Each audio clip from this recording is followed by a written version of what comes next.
What do you think God the Father is really like? I guarantee he is much better as a daddy who really cares about you, much better than you think he is.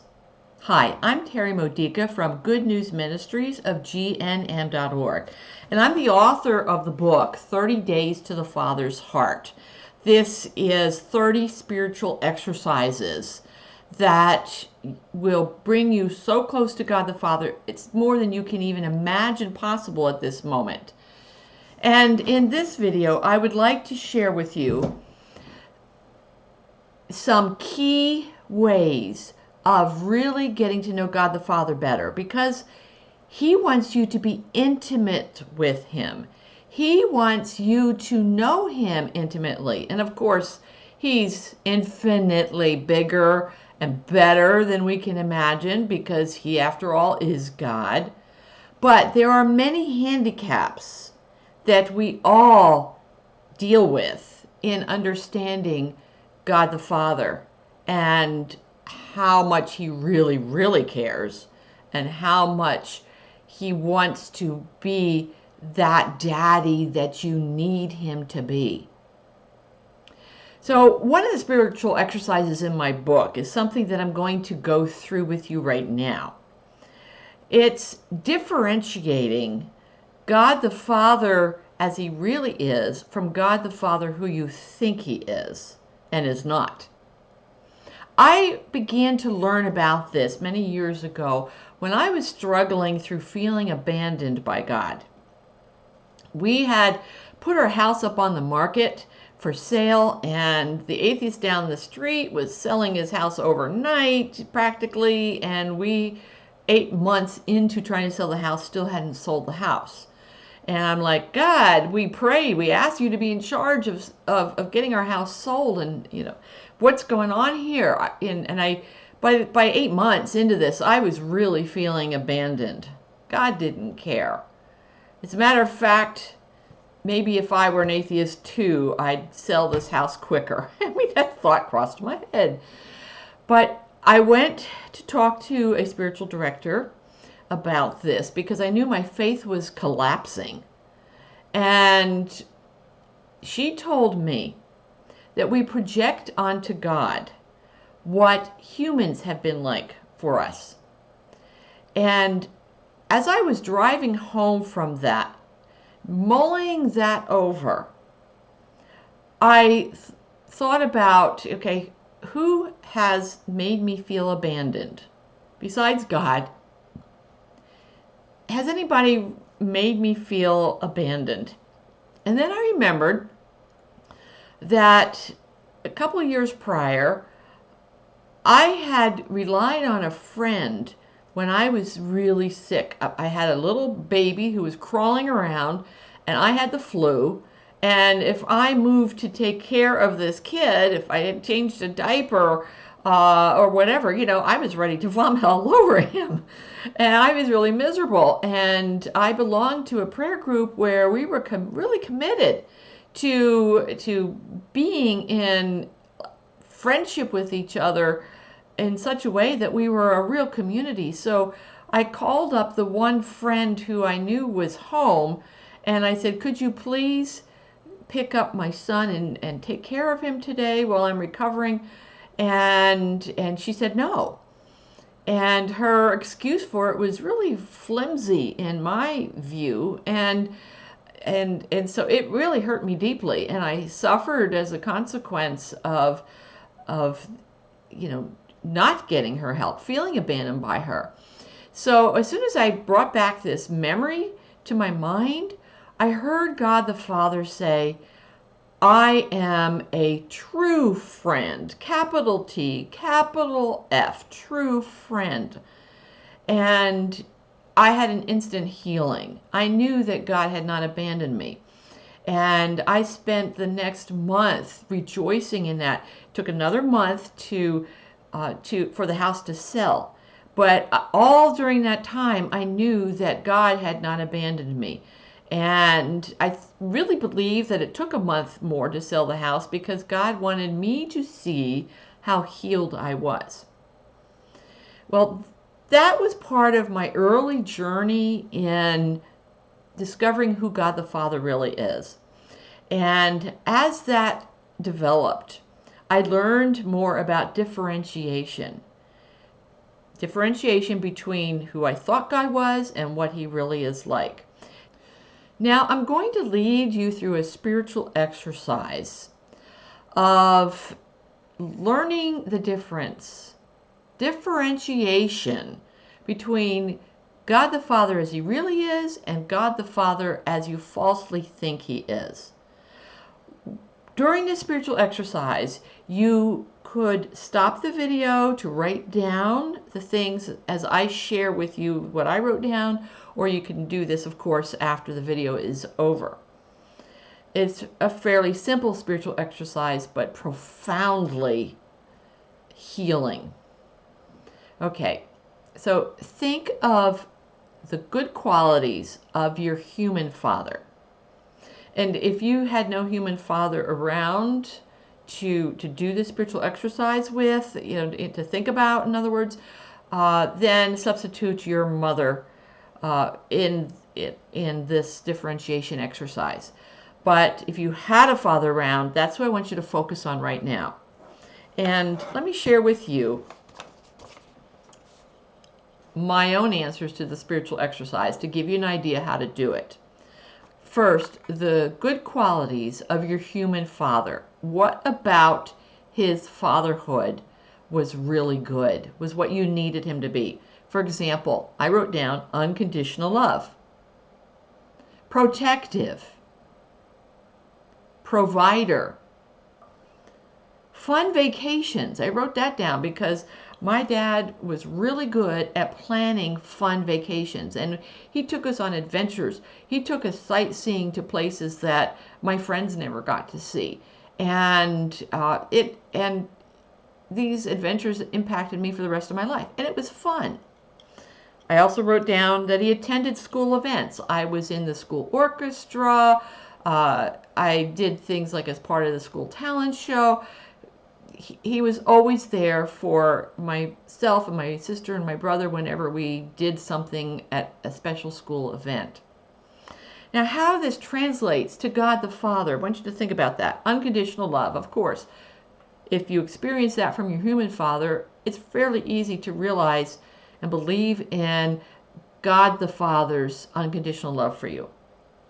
Protective. I do feel protected by God.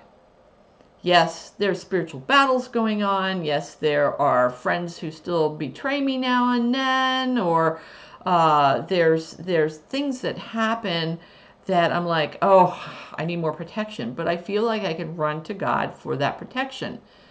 And even if I don't understand why bad things happen, I still know that through it all, he's protecting me, and we're going to get through this together, and it'll come out better in the end than I can imagine. He turns all things into good. Blessings come from bad. Provider. When it comes to trusting God to provide when things get a little bit scary financially, or provide friendships when I'm asking for new friendships or whatever, I have no trouble believing God will provide. Not as fast as I'd like him to, but he will provide. Fun vacations. Now, there's an aspect of God the Father. Have you ever thought about how fun God is as a daddy who cares about you? He wants to help you have good vacations that are fun. He wants you to have fun times with your friends. He's a fun guy. And my dad attended my school events. I feel like God is with me all the time, including those times when something special is happening, and I may be thinking about what I'm doing, but I know he's with me. In the back of my mind, I always feel like he's with me. Okay, so that's how I list the good qualities of my human father and how that reveals to me what God the Father is like. Now, and this is even more important, make a list of the ways that your human father let you down, disappointed you, wasn't the daddy that you needed him to be. So, for example, I wrote down that my father was not a good listener.